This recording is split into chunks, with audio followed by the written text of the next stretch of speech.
स्वागत है आपका आप ही के चैनल क्रिक टाइम पर। मैं हूं सौरभ और मेरे साथ है Pratham. As expected India second ODI जीत गया, लेकिन ये मैच बहुत ही रोमांचक हुआ क्योंकि हमने सोचा था जिस तरीके से फर्स्ट वनडे चला शायद ये सेम कार्बन कॉपी हो। जब पृथ्वी शॉ ने पहली ओवर में 3 चौके लगा दिए और दूसरी ओवर में शिखर ने 3 चौके लगा दिए, लेकिन श्रीलंका को शायद पृथ्वी शॉ का मतलब एक तोड़ मिल गया है, स्पिनर को लाओ और उनको बाहर बिठाओ। शायद वो अगले वनडे में पहला ओवर ही स्पिनर से करा दे। वो तो खैर ठीक है, लेकिन जिस तरीके से दीपक चहर की पारी रही बहुत ही लाजवाब रही। मतलब उनमें एक बैटिंग का हुनर तो था ही। मतलब वो पहले से बोलते आ रहे थे कि मुझे बैटिंग भी कराओ, मैं अच्छी करता हूँ। और राइजिंग पुणे सुपर जायंट में जब धोनी और वो साथ में खेलते थे तो शायद इसी वजह से धोनी ने उनको चेन्नई में लिया था कि वो थोड़ी बहुत बैटिंग भी कर लेते हैं। और फ्लेमिंग में भी उनकी तारीफ की थी। जिस तरीके से हमने देखा है कि फैफ डु प्लेसिस के साथ उन्होंने आईपीएल में भी एक दो अच्छी इनिंग खेली है, मतलब साथ दिया है उनका। खैर वो तो है ही, लेकिन ये जो इनिंग है मुझे कुछ ये मैच याद दिलाता है धोनी और भुवनेश्वर ने जो किया था 2017 में। जिस समय मतलब इंडिया का टॉप ऑर्डर और मिडल ऑर्डर फेल हो गया था, तब धोनी और भुवी ने वो मैच बचा लिया था। और एक बात के लिए हम कह सकते कि इंडिया की लाज बचा लिया आज दीपक चहर ने, क्योंकि ऐसा लग रहा था मानो कि इंडिया हार जाएंगी बुरी तरीके से। और जो एक्सपेक्टेशन थी वो बहुत बड़ा अपसेट होने ही वाला था कि राहुल द्रविड़ ने जो डिसीजन लिया दीपक चार को भुवनेश्वर से आगे भेजने का, वो काफी हद तक सक्सेसफुल रहा। और उनमें थोड़ी धोनी की झलक तो देखी, take it to the deep, मतलब डीप लेके जाओ गेम को, और वहां पे तो थोड़ा बहुत देखने को मिला। जी तो हाँ। प्रथम चालू करते हैं फिर शुरुआत से, मतलब किस तरीके से ये हुआ मैजिक। जी हाँ, एक बात जो मैं कहना चाहूंगा कि देखिए 2017 में क्या था, भुवनेश्वर के साथ धोनी थे। तो सभी को पता था कि जब तक के धोनी है तो मैच उनके हाथ में है। तो उन्होंने भुवनेश्वर को रोल दिया कि आप अटैक करो। पर यहाँ पे ऐसा नहीं था। यहाँ पे दोनों हम टेलेंडर्स कह सकते हैं, हालांकि हमने दोनों की बैटिंग देखी है, पर हम फिर भी उतना रिलाय नहीं कर सकते थे दोनों पे। दोनों टेलेंडर्स ने खुद ही समझदारी दिखाई। और जो सबसे बड़ी बात थी कि उन्होंने काम ने दिखाया, और वो एक प्रॉपर बैट्समैन की तरह खेल रहे थे। बॉल डॉट हो रहे थे तो ऐसा नहीं कि जी। आए और बल्ला घुमाया। वो सिंगल्स ले रहे थे, स्पिनर को डॉट कर रहे थे जानबूझ के, कि उनको पता था कि एक ही विकेट टेकर था उनकी इसमें, जो हसरंगा थे। और उन्होंने डेथ में भी गेंदबाजी की आखिरी के 5 ओवर में। और उन्हें ये भी पता था कि अगर हम हसरंगा को ओवर डॉट भी कर देंगे तो फास्ट बॉलर्स के ओवर में हमें रन मिलने ही वाले हैं। तो ये जो थोड़ी बहुत छोटी छोटी चीजें थी, जो दोनों ही बैट्समैन ने बढ़िया दी। दीपक चहर ने थोड़ा मेन रोल निभाया और भुवनेश्वर कुमार ने उतने ही बढ़िया सपोर्टिंग रोल निभाया। तो अगर हम शुरुआत से जी बात करें तो श्रीलंका स्पेशली अगर हम एक टीम परफॉर्मेंस में देखें, तो श्रीलंका का जो परफॉर्मेंस था वो फर्स्ट ओडीआई से काफी ज्यादा बेहतर था। काफी ज्यादा, चाहे आप बैटिंग की बात करें, बॉलिंग की बात करें, और फील्डिंग। मैं जो फील्डिंग में देख रहा था श्रीलंका की, जब मतलब शुरुआत की उन्हें 2-3 विकेट मिल गई थी, उसके बाद जो श्रीलंका श्रीलंकन प्लेयर्स का जो बॉडी लैंग्वेज था वो काफी ज्यादा इम्प्रेसिव था। वो डाइव मार रहे थे बॉल रोकने के लिए, पूरे अपना दमखम लगा रहे थे, क्योंकि उन्हें पता था कि अब उनके पास चांस है जीतने का। और ये काफी ज्यादा मतलब अच्छी बात थी। और उनके जो कैप्टन थे, मैच हारने के बाद मतलब जब वो हो रही थी पोस्ट मैच, तब भी उन्होंने कहा था कि उन्हें प्राउड फील हो रहा है अपने बॉयज पे, और उन्हें होना भी चाहिए था। पर जो उनके कोच थे मिकी अर्थर, उनको भी पता था ये उनके हाथ में मैच था। पर ये शायद कहीं ना कहीं श्रीलंका ने अपने पैर पे कुल्हाड़ी मार दी। हालांकि प्लेयर्स ने जी हाँ, चांस नहीं दिया लूट दीपक लिया चहर। एक तरीके से। एक तरीके से दीपक चार और भुवनेश्वर ने उनसे मैच वो छीन लिया, लूट लिया, रॉबरी कर दी। जी जी। और मिकी आर्थर को मतलब गुस्सा आना जायज बात थी, पर उन्हें भी, वो भी समझ गए होंगे, काफी ज्यादा एक्सपीरियंस कोच है। और अब अगर हम मैच की बात करें तो स्टार्टिंग में फिर पहली मैच की तरह, पर इस बार अच्छी पार्टनरशिप, लंबी पार्टनरशिप हुई दोनों दोनों ही ओपनर्स के द्वारा। पर एक बात जो थी, जो पहले मैच में भी और सेकंड मैच में हुआ, कि लंबी इनिंग्स मतलब उतनी लंबी नहीं मार पाए। हालांकि पिछले मैच से ज्यादा अच्छा किया बैट्समैन ने, कि वो 30-35 पे नहीं रुक रहे थे। 2 प्लेयर्स ने हाफ सेंचुरी मारी, करुणा रत्ने ने पिछले मैच की तरह इस मैच में भी नीचे आके बहुत जल्दी जल्दी रन्स बनाए और वो काफी ज्यादा क्रूशियल रन्स थे। पर लूज शॉट मार के बैट्समैन आउट हुए आखिरकार। बहुत सारे जो बैट्समैन थे, डिसिल्वा की बात कर लीजिए या फिर भानुका की बात कर लीजिए, जो मतलब फुल टॉस पे आउट हो गए। तो ये उन्हें शायद जी, अगले मैच में ध्यान रखना पड़ेगा श्रीलंकन बैट्समैन को। पर ये जो उनका अप्रोच था बहुत ही इम्प्रूव्ड था पहले मतलब मुकाबले से। और जिस तरह की उनकी इंटेंसिटी थी मतलब इस बार तो मान सोच के आए थे कि कुछ उलटफेर कर देंगे भाई। और जिस तरीके से मैच चला था कि मतलब कभी भी कहते हैं ना क्रिकेट में कुछ भी हो सकता है, तो इसी तरीके से कभी भी अपोनेंट को एकदम फॉर ग्रांटेड नहीं लेना चाहिए कि हम जीत ही जाएंगे। वो कभी कभी हावी हो जाता है आप पे। तो जी आज हाँ। वो दिखा था कि श्रीलंका किस तरीके से फाइट बैक, देखने में बहुत मजा आया। और तीसरा वनडे अगर इसी तरीके से चला तो और ज्यादा सीरीज में मजा आएंगे। जी हाँ, और मुझे नहीं लगता कि राहुल द्रविड़ जो कोच है, उन्होंने ये समझा ही होगा प्लेयर्स को कि आप इन्हें ग्रांटेड में नहीं ले सकते। और तारीफ करनी पड़ेगी बॉलर्स की भी कि उन्होंने शुरुआत में बहुत विकेट लिए। स्टार्टिंग में पृथ्वी शॉ की विकेट गई, फिर उसके बाद ईशान किशन भी आउट हुए, धवन भी आउट हुए।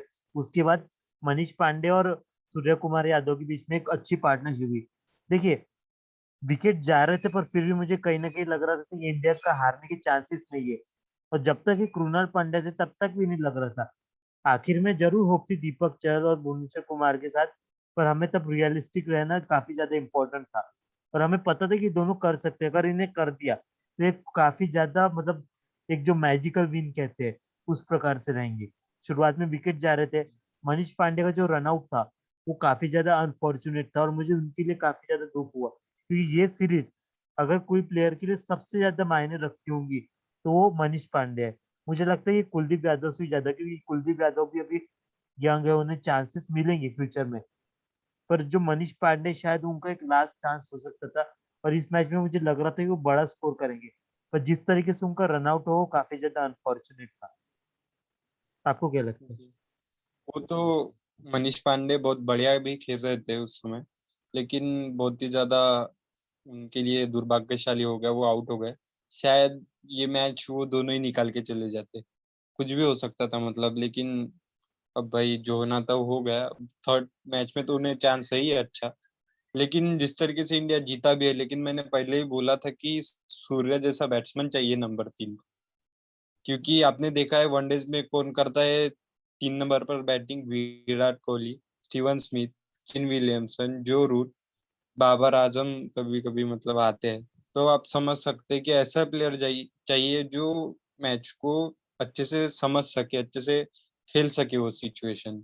ऐसा नहीं कि आए और बल्ला घुमाना शुरू कर दे आपने। तो और सूर्या जिस तरीके से खेल रहे थे, ऐसा मान लग रहा था कि वो मतलब बहुत सारे मैचेस खेल चुके हैं और उनका एक्सपीरियंस ऐसा झलक रहा था कि हालांकि वो नए हैं मतलब इंटरनेशनल क्रिकेट में, लेकिन ऐसा लग रहा था वो बहुत ही पका हुआ चावल जिसे कहते हैं। जी हाँ।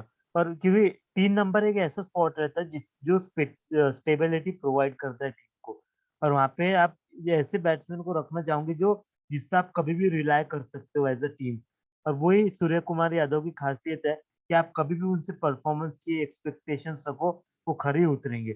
और सूर्य कुमार यादव जी को हाँ। देखते और जैसे। जिस तरीके से उन्होंने मतलब बैटिंग की है कि कभी ऐसा लगा ही नहीं, जब जब तक वो आउट नहीं हुआ तब तक ऐसा लगा ही नहीं कि कोई प्रेशर है उन पे। मतलब 2-3 विकेट चले गए आपके, फिर भी वो बहुत बढ़िया अपने अंदाज से मतलब चौके लगाना विदाउट एनी रिस्क। मतलब ऐसा लगता है कि वो रिस्क ले रहे हैं, लेकिन वो रिस्क रहता नहीं है क्योंकि उन्होंने लगभग उस पे मास्टरी कर रही है उन स्ट्रोक्स पे। तो जी ऐसा हाँ। लग फिर भी बहुत बढ़िया स्ट्राइक रेट से खेल रहे थे। जी हाँ, उनका ऐसा खेल रहता है कि वो डॉट बॉलिंग नहीं करते, वो हर बॉल पर रन लेते हैं। और एक और जो खासियत है जी कि उनके पास सेम बॉल के लिए 2-3 अलग अलग शॉट रहते हैं। वो वही बॉल को ऑफ पे जी भी खेल सकते हैं, स्ट्रेट में भी खेल सकते हैं, लेग पे भी खेल सकते हैं। तो ये जो है वो काफी ज्यादा है। और सूर्य कुमार यादव को देख के या उनके जैसे एक और खिलाड़ी मुझे मतलब उनको देखने के बाद ध्यान में आता है, जो है जेम्स फिंच, इंग्लैंड के। उनका भी कुछ इसी तरह के रहा है कि उन्होंने डोमेस्टिक और लीग्स वगैरह काफी ज्यादा खेले, पर उन्हें इंग्लैंड की तरफ से बहुत लेट चांस मिला, जो कि अभी और पहले भी मिला था, पर उन्हें काफी ज्यादा मौके नहीं मिले। और उसी तरीके से कुछ सूर्य कुमार यादव को लगता है कि ये दोनों प्लेयर अटैकिंग है, रन बनाते रहते हैं और वो परफॉर्मेंस देते रहते हैं लगातार अपनी टीम के लिए। जी हाँ। और मतलब जिस तरीके से माइक हसी का लेट डेब्यू हुआ था 29-30 के एज में, उसी तरह सूर्य कुमार यादव भी है और बहुत बढ़िया खेल रहे हैं। ऐसा लग रहा है जैसे कि बहुत पहले से खेलते आ रहे हैं यहाँ पे और वहीं पे बिलोंग करते हैं। लेकिन जिस तरीके से 2011 के वर्ल्ड कप में विराट कोहली मतलब पीछे से आ गए थे ना, मतलब ऐसा फ्रेम में नहीं थी कि वर्ल्ड कप खेल जाएंगे, और खेल गए थे। शायद उसी तरीके से सूर्य कुमार, मुझे तो लगता है 100% कि वो वर्ल्ड कप खेलने वाले हैं T20। जी हाँ, मुझे भी ये लग रहा है कि सूर्य कुमार यादव तो मतलब अब तो वो उन्हें, मतलब आपके पास कोई यही नहीं है ना, आप क्या बोल के उन्हें टीम रीजन से नहीं है उनको निकालोगे। बाहर रख। जी हाँ, क्या जी बोल हाँ। के आप उन्हें बिठाओगे कि वो किस मतलब क्यों नहीं खेल सकते प्लेइंग 11 में। और अभी हमारी बात हो गई थी कि और Manish. Form of the life जिसे कहते हैं, जी। उसमें उनका रन चल रहा है, मतलब बहुत बढ़िया। अगर आपने उनको नहीं खिलाया तो आपका लॉस है। जी हाँ, ये तो है ही। आपको क्या लगा, मतलब ये मैच का जो सबसे बड़ा टर्निंग पॉइंट था वो क्या था? शायद जो विकेट थी, मतलब एक तो मनीष पांडे की विकेट, जी। अगर वो मतलब बहुत ही ज्यादा मतलब दुर्भाग्यशाली थी उनके लिए। अगर वो ना जाती तो शायद अच्छे से चल रहा था मैच। और फिर भी जैसे कि ऊपर से 3 विकेट चली भी गए थे, हम श्योर थे कि अच्छा है, मतलब विकेट गए, अब नीचे के बैट्समैन को थोड़ा चांस मिलेगा अपना टैलेंट शोकेस करने का। लेकिन जैसे ही मनीष पांडे की विकेट गई तो फिर भी कुछ तब तब सेट था। लेकिन जैसे ही संदकन ने विकेट ले ली, क्योंकि संदकन ही ऐसे बॉलर थे, मतलब हसरंगा विकेट ले रहे थे और उसके बाद उन्होंने आके 2 फुल टॉस दे दिए और चौके पड़ रहे थे। उन्होंने बहुत ही दिशाहीन गेंदबाजी कर रहे थे, लेकिन उन्होंने एक महत्वपूर्ण विकेट लिया सूर्य कुमार यादव का। शायद उसके लिए उनको मतलब आप तालियां बजाना चाहोगे उनके लिए, कि भले उन्होंने कुछ भी किया हो दिन भर, लेकिन एक विकेट उन्होंने लेके दी और आपको गेम में वापस लाए। जी हाँ, मुझे भी वही लग रहा था, अगर इंडिया हार जाती तो शायद जो मनीष पांडे का रनआउट था वो एक टर्निंग पॉइंट हम कह सकते थे। पर कुछ भी हो, श्रीलंका टीम ने बहुत ही ज्यादा काफी अच्छा प्रोग्रेस दिखाया है और इसके लिए वो काफी ज्यादा तारीफ लायक है। और ऐसी प्रोग्रेस अगर वो थर्ड ओडीआई में दिखाए तो ये काफी ज्यादा टक्कर का मुकाबला हो सकता है जो थर्ड ओडीआई है। पर हम जो विश कर रहे थे कि सेकंड ओडीआई में इंडिया की पहली बैटिंग आ जाए, वो आई नहीं। पर अब हम डबल से होप करेंगे थर्ड ओडीआई में आ जाए और हमें जो जलवा है, मतलब हम देखना चाहेंगे कि इंडियन बैट्समैन 50 ओवर में कितने रन मारेंगे। क्या वो आंकड़ा 350 तक जाएगा? ये जो 400 जो मतलब सोच ड्रीम में सोचते हैं लोग कि ओडीआई में 400 बना देंगे टीम, क्या वैसा कर सकते हैं? क्योंकि देखिए जितने भी प्लेयर्स है सब अटैकिंग खेलते हैं। आप थोड़ा सा बस मनीष पांडे थोड़ा सा स्लो खेलते हैं, पर वो भी एक अटैकिंग बैट्समैन है। तो अगर सभी बैट्समैन ने तो कभी अच्छा, भी अपना गेयर बदल सकते हैं।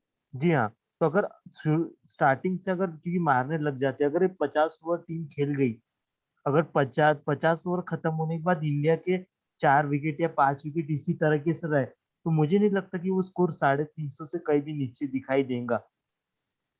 आपका क्या कहना है? बिल्कुल नहीं, क्योंकि बैट्समैन ही ऐसा है, मतलब ऊपर से नीचे तक की भाई आके मतलब चलाना है बल्ला, अच्छे से खेलते हैं, मतलब अटैकिंग बैट्समैन। चाहे आप धवन देख लीजिए, मतलब वो भी स्लो खेलेंगे तो उनका स्लो रहेगा 100 का स्ट्राइक रेट, मतलब उतना उनका स्लो रहेगा, क्योंकि वो भी उतना ही खेलते हैं। और पृथ्वी शॉ को देखे तो फिर तो भाई, मतलब वो देखते नहीं कि स्लो खेलूं फास्ट खेलूं, उनको मिल गया बॉल तो वो मारेंगे मारेंगे। सिर्फ एक दिक्कत है उनको शायद वो स्पिनर की, वो भी दिक्कत नहीं है, मतलब कैसे वो ललचा जाता है आते ही, मतलब देखते कि बड़े बड़े शॉट लगा दो इनको। तो अगर धीरज रख ले वो, मतलब मुझे तो लगता है कि अगली बार पहली ओवर में ही ना हसरंगा आ जाए, क्या पता, वो भी देख सकते हैं हम शायद। लेकिन अभी 3 नंबर पे तो ईशान किशन ही रहने वाले हैं। जैसा मैं बोल रहा था कि सूर्य कुमार वहां पे होना चाहिए था, लेकिन शायद जो टीम इंडिया है, मतलब इंग्लैंड में जो है रवि शास्त्री और विराट कोहली, शायद उन्होंने बोला हो कि हमको इस स्पॉट पे मतलब सूर्या को देखना है या ऐसा कुछ, तो वो हो सकता जी हाँ, क्योंकि शिखर धवन ने भी ये कहा था कि अगर टीम मैनेजमेंट मतलब रवि शास्त्री, विराट कोहली या कोई भी टीम मैनेजमेंट अगर किसी प्लेयर को ट्राई करना चाहती हो तो हम वो प्लेयर को खिलाने के लिए तैयार है, क्योंकि ये लास्ट सीरीज होने वाली है T20 वर्ल्ड कप के पहले। तो ऐसा भी हो सकता है, पर क्या संजू सैमसन को हम थर्ड ओडीआई में देख सकते हैं? क्योंकि संजू सैमसन अब फिट है, तो क्या उन्हें हम देख सकते हैं थर्ड ओडीआई में? जिस तरह से मतलब फर्स्ट वनडे था, वहां पे सिलेक्शन के लिए वो अवेलेबल नहीं थे, शायद इस वजह से वो टीम में भी नहीं रहे। लेकिन अगर वो होते तो शायद वो खेल जाते टीम में। लेकिन अभी दो नहीं खेले दोनों वनडे, तो शायद थर्ड में उनका चांस नहीं बनेगा। क्योंकि आप इतने जल्दी मतलब अलग अलग कॉम्बिनेशन ट्राई नहीं करना चाहते हो। हालांकि मतलब कोई फर्क नहीं पड़ेगा कि उनको चांस मिल जाए। लेकिन शायद आप मनीष पांडे की जगह रखोगे उनको, तो मनीष पांडे के लिए इनजस्टिस हो जाएगा। और ना आप ईशान किशन को निकाल सकते हो, उन्होंने फर्स्ट मैच बहुत बढ़िया खेला था। तो अगर आप कुछ डिफरेंट ट्राई करना चाहते हो तो ही वो आ सकते हो, वरना तो चांस नहीं दिख रहा उनका। जी हाँ, अगर टीम मैनेजमेंट चाहे कि हम प्लेयर्स को मतलब मौका देना चाहते हैं, जैसे चाहे ओपनिंग में बात कर रहे हैं, देवदत्त हो गए, ऋतुराज हो गए, ऐसा अगर किसी को मौका देना चाहते हो तो तभी कुछ चेंजेस दिख सकते हैं, वरना चेंजेस की तो कोई जरूरत नहीं है।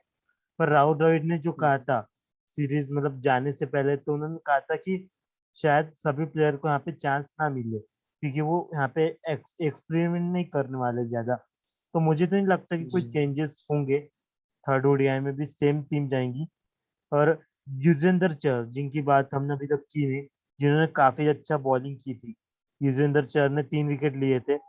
भुवनेश्वर कुमार ने भी हालांकि जी। 3 विकेट लिए, पर भुवनेश्वर कुमार ने मतलब आखिरी के जो ओवर थे उसमें विकेट लिए, और जो टोन सेट की थी बॉलिंग की, वो की थी युजवेंद्र चहल ने। जी हाँ। और युजवेंद्र चहल ने बहुत ही बढ़िया बॉलिंग की थी, उन्होंने फर्स्ट ब्रेक ब्रेक थ्रू भी दिलाया था। और बहुत ही बढ़िया वो गेंदबाजी कर रहे थे। और कुलदीप को हालांकि विकेट नहीं मिली, वो भी मतलब ठीक ठाक उनका भी रहा ये भी वनडे। विकेट नहीं मिली उनको। और कृणाल पांड्या हमेशा की तरह मतलब तेजी से अपने ओवर निकालना उनके लिए वो माहिर माने जाते हैं।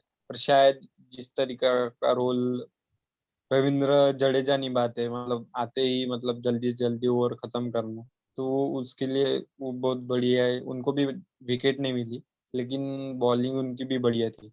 लेकिन मैं कहूंगा कि भुवनेश्वर कुमार ने परफेक्ट वापसी नहीं की। भले ही उनकी इसमें 3 विकेट आपको दिख रहे हो, लेकिन वो धार नहीं नजर आई, मतलब जिसके लिए वो जाने जाते हैं। लास्ट में भी मतलब उनको रन पड़े हैं कि डेट ओवर में भी वो बहुत बढ़िया बॉलिंग करते थे। शायद वो रिदम अभी तक हासिल नहीं किया उन्होंने। और दीपक चहर ने बहुत बढ़िया बॉलिंग की थी, मतलब उनको रन पड़े स्टार्टिंग में, लेकिन वो रन इसलिए पड़े क्योंकि 2 कैचेस ड्रॉप हो गई थी उनकी इसमें। जी हाँ, मतलब एक मौका भी बना था एक तो।